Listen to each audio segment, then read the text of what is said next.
what fascinating stories we were hearing. Nirmit, Abhinandan. And actually, these are the stories which show you where we are headed in the future. And I remember when Abhijit came and we were discussing, he said, talk about what is going to be the next big thing in India. Actually, what is going to be the next big thing is these people who were talking about it. And frankly, the story of Republic also is a story of the next big thing in India. But what we discuss, we'll speak, and what I think is going to be happening in India now is one of the most interesting times in our history. We are now coming close to an inflection point which each one of you will witness and be a part of. And an inflection point, as you know, is a point which completely takes away from the past and brings you to a completely new future. But before that, let me just step back, and before I speak to you about the next 8,000 days, let's look about the past 3,500 days. Many people in the world are terming it as the defining decade of India. 3,500 days, the defining decade of India. Look back. The story of the past 3,500 days of India is the story of a resolute leader. You just celebrated that birthday. Is the story of a resilient nation, and is the story of both working together in a relentless manner. And these 3 R's together are creating something which is magical, which is the magic of inclusion and empowerment. Just think about these 2 words when I explain that to you. Inclusion, empowerment. See how it has changed in the past 3,500 days for each one of you, from getting your driving license to getting your passport to everything else.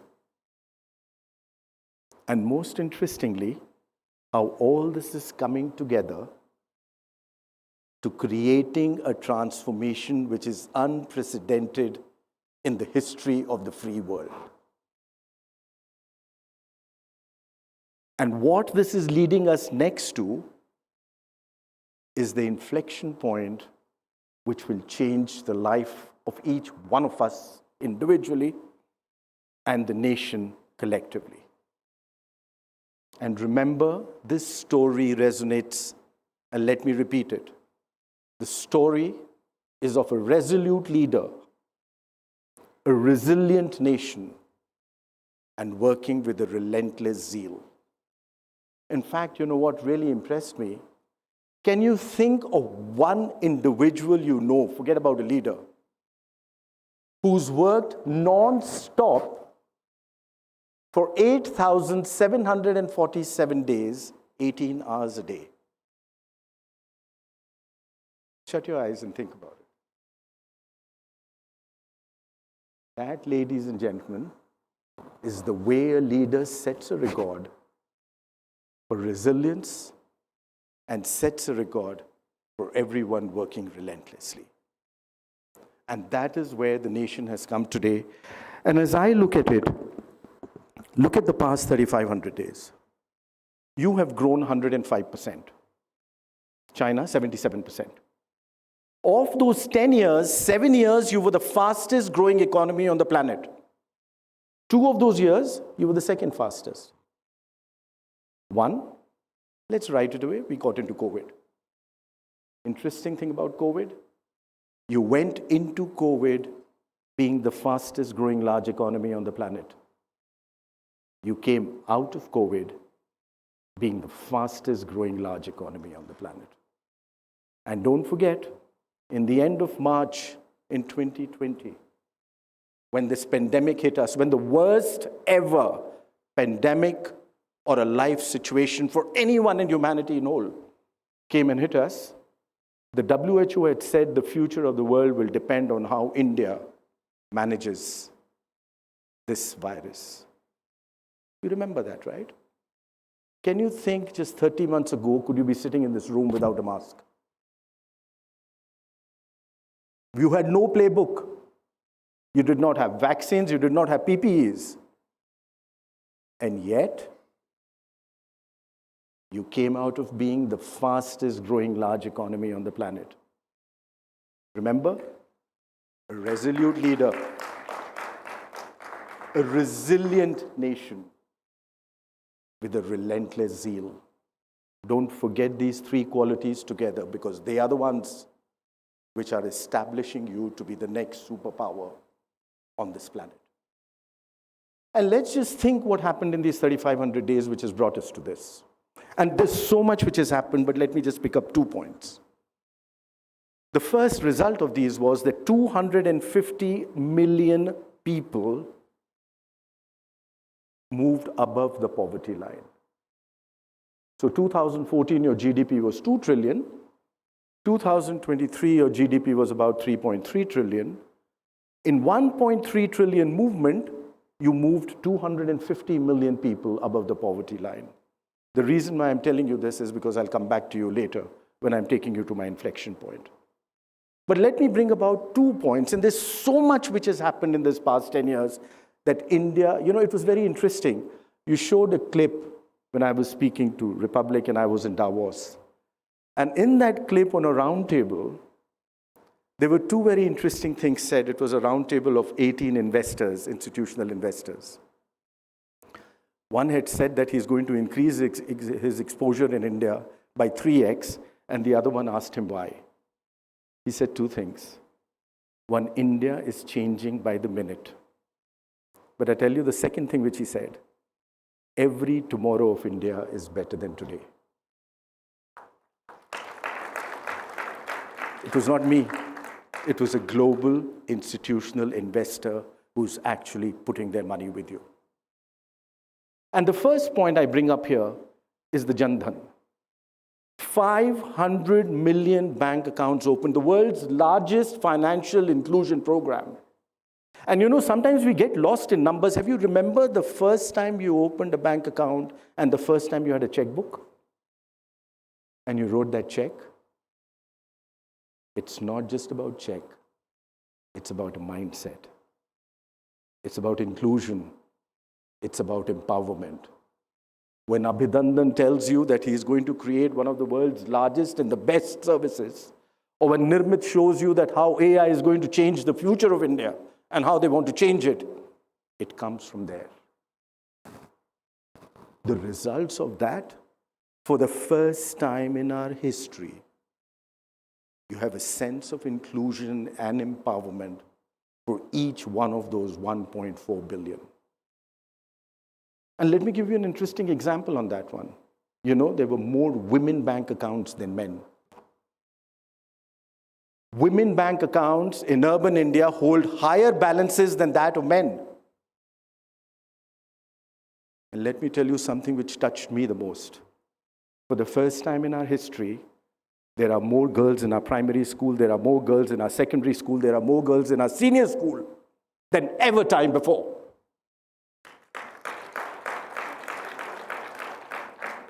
This is inclusion.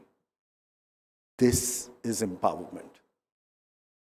And I am just bringing all this to you is just to show that how from the villages of India, each and every individual is being able to participate in this growth story. I'll just take one more example of this of the past 3,500 days. Digitization. To my mind, the biggest single element which is shaping the future of each one of us individually and collectively the nation. If one thing I have to pick up, it is digitization. It has democratized our access to opportunity, our access to capital, our ability to participate in the growth of India, and our ability to take the advantages of the growth of India. For the first time in human history, you have the power of 1.4 billion minds empowered to take that on. And the other interesting thing about digitization, and you heard what I had said at that point of time, the thing I think pick up on real-time transactions. Why I pick up on real-time transactions is that real-time transactions is one example to show how fast a society adopts new technology and adapts to new technology. And the future of the world will depend on every society's ability to do that. And you have shown that you have the highest penchant to be able to both adopt and adapt. 22, you did 46 billion transactions. China was 17 billion. 23, you did 78 billion transactions. 24, you did 118 billion transactions. You know what's your run rate for 25? Over 200 billion transactions. You did 18 billion last month itself. And remember, real-time transactions is nothing else, but it is also about that rupee being able to do more transactions in a shorter period of time. The ability to do more for less. And the digitization, let me give you one small example on how it has changed our lives and is changing our lives for the future. You know your client, KYC? Each one of you opened a bank account, you needed to do it. It is core. If we do our KYC right, Prashant can send the medicines to you. Ajay can advise you on all your financial instruments the moment you have a centralized KYC, right? You know what was the cost of doing a KYC 3,000 days ago? To do your single KYC, how much did banks spend to get your KYC done? Close to 1,000 rupees. 1,000 rupees per KYC. Ajay used to do a lot of them. He was a part of the consumer bank and one of the most successful stories of Citibank. You know what is the cost of that KYC today? Anybody wants to take a guess? I told you 1,000 rupees. Ajay, 1,000 rupees at one time? It's 15 paise today.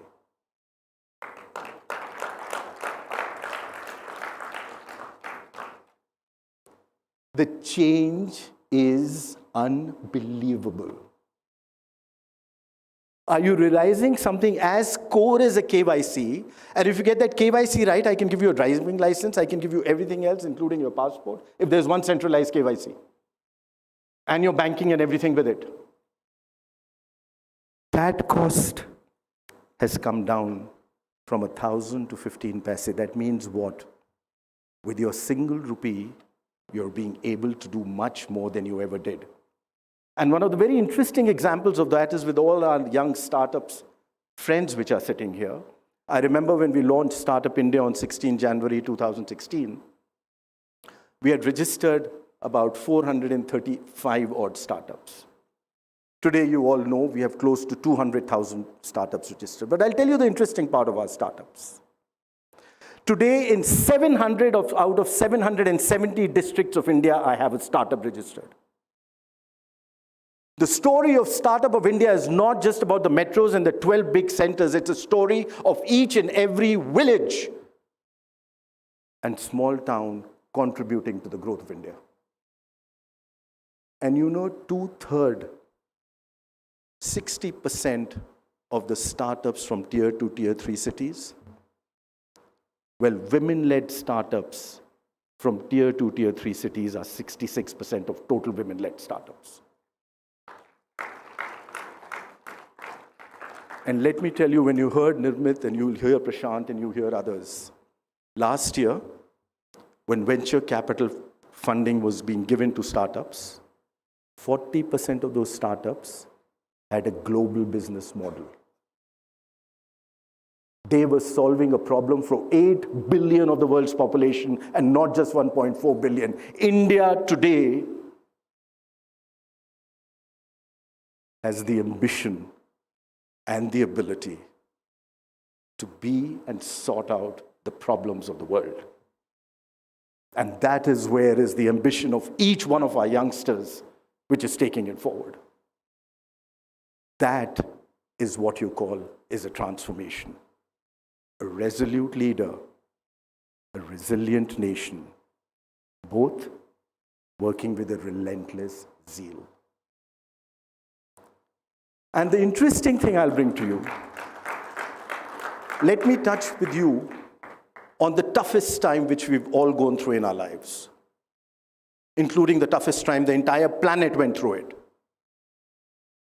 COVID, that little virus created havoc in our lives. You know, in those 22 months, you ran the world's largest vaccine program, over 2 billion vaccines, most of them free. You were actually one of the few countries which created your own vaccines. You ran the world's largest medical support program. You gave medicines to over 135 countries, not just yourself. Don't forget, in March, 22nd of March, you did not have PPEs in India, right? We were scurrying around to find even a face mask. Forget about ventilators.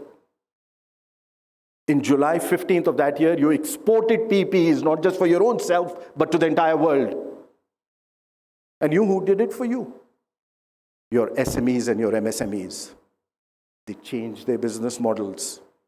They tweaked it. They pivoted it. They created it. And I'll tell you two most interesting things which happened during that time. You did all this. And by the way, you also ran the world's largest food support program ever in the history of mankind. 800 million people, you add Europe and the US together, were given food for 2 years. And remember, each one of you were locked in your rooms, not even sitting with your family. Think about the process of doing that food. Somebody had to cook it, somebody had to pack it, somebody had to transport it, and somebody had to deliver it. India did it. And let me tell you the two most interesting things which we always forget of what happened in COVID. This was to save lives. You ran the world's largest water sustainability program even in that lockdown. You know the Jal Jeevan Mission? None of you knew it, right? The problem with us is we don't even know what we've done. That Jal Jeevan Mission created a drinking water tap to 150 million new individuals during that lockdown. 150 million individuals got a drinking water tap. Thinking about creating a drinking water tap. You need to get a source of water, you need to lay a pipe, you need to take it there, you need to put a meter, you need to see how you're going to take it away. While the world was locked, you were creating work and you were helping your people. And you know what is most interesting about this room, and Ajay will talk about it? When you started COVID on the 30th of March 20, you had 32 million depository accounts, investment accounts. On September 23, you had 100 million. The world was locked. India was working. And you were creating that platform and machine which will fund the growth of New India. This, ladies and gentlemen, is the resilience of India. The entire world has stood up and acknowledged it, and that is where is bringing your investments to you. This has shown a resolute leader. Without a playbook, without anything, you created and went through one of the harshest times out with success and worked with a relentless zeal together. Remember, you went into the COVID by being the fastest growing economy on the planet. You walked out of COVID remaining the fastest growing economy on the planet. This is what you accomplished. And see where we were last year, 2024. You did to perfection the largest and the most complicated exercise in the free world ever. Do you know what I'm talking about? 12% of the world votes to elect your prime minister. 12% of the world votes to elect them. It's the most complicated exercise on the planet. 1 billion people having the ability to exercise their franchise. And yet you did it. What else did you do last year? You were the fastest growing economy on the planet. 16% of the world's growth came from India. 16% of the world's growth. And you know what touches me the most out of that? 30 million people moved above the poverty line. They were in a position where they had the ability to dream and participate in that dream. And if I can leave you with one small thought on that one before I go to my next point. There is a thing called IOCR, and I don't want to sound like an economist and make it worse. It's incremental output capital ratio. It's a very important point. You all missed it. It came 3 months ago as a small article in the Financial Times. We all missed it. What it means is, how much do you have to invest to get $1 extra of GDP? Right? It's very important to show the efficiency and how fast your rupee can go. 2014, you had to invest 7.7 to get 1 unit of GDP. Last year, 4.4. China is at 7. Japan is at 3.4. Korea is at 2.6. We are coming closer to a Japan and Korea. See the efficiency. The rupee which you have is now bringing you much more than it ever did. And why I'm telling you all this is that how fast you are now coming to what, to my mind, is the next inflection point which is going to be coming in our history. And what I was wanting to look at is what is going to change for me in the next 8,000 days. What is going to propel and drive this growth?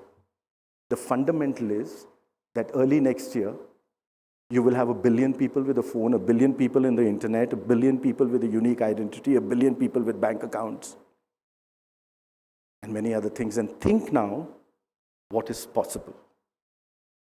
And Nirmit has also shown you what AI, the magic it can do, right? This is getting you ready all for an inflection point. An inflection point means that you break away from all the trends of the past and you create a new trend and a pace for yourself for the future. And it is that, and I was thinking about it, that what will be the engine of our growth? The biggest engine of our growth is now getting propelled. You have 65 million MSMEs. The MSME is the backbone of any economy on the planet. It's the supply chain, it's the supplier, it is the exporter, it is the job giver. Your MSMEs give you what? They give you 1/3 of your GDP. They give you about 40% of your manufacturing. They give you 45% of your exports. You have 65 million. Let me just put it in perspective. Entire Europe has 35 million. This engine is now waking up. And what is happening for them is, what did the MSME require to wake up? They wanted access to finance, access to market, access to technology, right? You had MSMEs which were in the market borrowing anywhere between 18 to 24% if they were better. I'm going to finish soon, Abid. I know I'm covering my point. What is happening with digitization? That you have the ability to get into the nooks and corners of the country. Your microfinance business is picking up. One of your fastest growing businesses is microfinance. For the past 2 years, it's grown at over 86%. But most importantly, all your lending until now was on a collateral. Either they'll take your house or they'll take your land. And you didn't have it. Because of digitization, for the first time, I can lend to you based on your cash flow. And that is what the MSME wanted. Just imagine somebody who was borrowing at 22%, going to get it at 12 to 14%. He has now access to capital. He has access to markets. Your papad being made or your coffee from Karnataka is now being exported directly to Paris. I don't know if you know, during COVID, 3 of our products became global products. Ashwagandha, turmeric. We, by the way, have the best turmeric in the world. The curcumin content in our turmeric is 5 to 7%. Global is just 2%.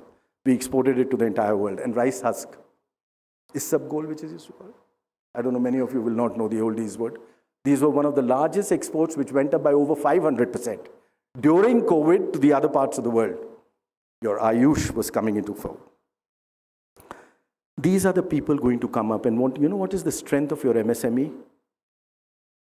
The strength of your MSME is the ability to pivot a business. The strength of your MSME is frugal innovation. But I'll tell you the most important strength of your MSME is the ability to get a job done, regardless of the resources available. That, ladies and gentlemen, is the new India which is shaping it up. And I'll take you to my last point, which I said where it is coming. You had your first trillion in 2007, 60 years. You had your second trillion of the GDP in 2014-15, another 8 years, 7, 8 years. Your third trillion in about 21, 22. When you move from 2014 to 2023, you had that 1.3 trillion extra. What was the impact? You moved 250 million people above poverty, remember? In my mind, your 6th, 7th, 8th trillion will be in less than 12 months each. That's the pace at which we are going. You know, when was the inflection point of China? Start thinking, when did you start saying that China is the big boy on the table? Think, 2008, 2009? That was the time when they started adding $1 trillion every year to their GDP. And you are getting to that point in the early 30s. And let me tell you where it is coming from. If I just look at the average growth of states between 2014 and 2019, average growth rate, 22 of our states grew at over 10%. The balance 14 grew at 8 to 10%. The number is not unreal. The number is real. I've given you a lot of numbers. Frankly, this change is not just of numbers. This change is deep inside. This change is a change of hearts. This is a change of minds. You remember 23rd September 23? Everyone was glued to the television set. Why? When we were landing on the dark side of the moon, and everybody was watching that television. You remember when Prajna, our chess guy, the video which went viral, he was in the room playing the final. The moment his father was walking in and out of outside in the corridor and he heard it, and how he jumped with glee. It was not him alone. It was each and every Indian. And you know what you're forgetting? Last year, you had the World Athletic Championship in Budapest. You were never known for athletics. Your 4x400 meter men's got to the final for the first time in our history. And I remember, just when the race finished and the TV person reached him, that guy had never had shoes. One of them came from a village. And he asked him first in English. He couldn't answer. So then somebody translated it in Hindi. He said, मैं यहाँ पे आया था करने के लिए.